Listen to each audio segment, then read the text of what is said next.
متفجران إجراميان يستهدفان اليوم مدخل قصر الحكومة. لا يمكن أن نقبل l'Algérie est un pays très riche. La drogue du pauvre, un mélange de psychotropes qu'on appelle ici Madame Courage.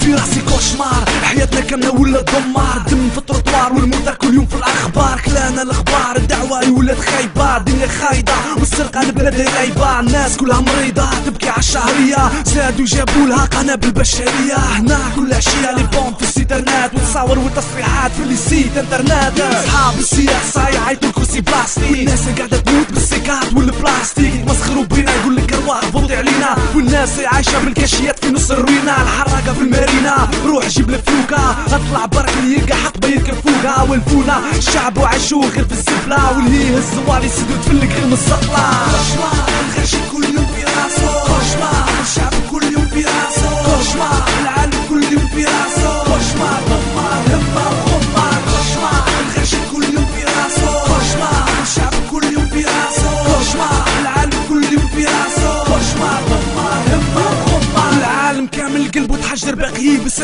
كل شي وحابس نستناو غير لابوكاليبس، ايدز كونسير والامراض باقا تزيد، والشعوب تكتب في بعضها باللي جينوسيد، اليهود قاعده تسير في عقول الارهاب وتشجع وتنشر في الفتاوي تاع الجهاد، باه تحطم الاسلام بالكريم والكوارث كيما صرات في لبنان ومخيم النهر البارد، حتى في القدس على الاسبوار وتكلحها من نهار وقع القتل بالحماس وجماعه فتح، الفتنه يتفتحت بالافير تاع الاسرى، فلسطين خاسره من الضفه حتى الغزه، والشيعه يهزا قوى الباطله، زادوا راحوا داروا فتنه بقران فاطمه، الامريكان فيق هنا بالمشروع النووي، سي لا نوفيل استراتيجي باه تفلق الامه دي، كوشمار الغش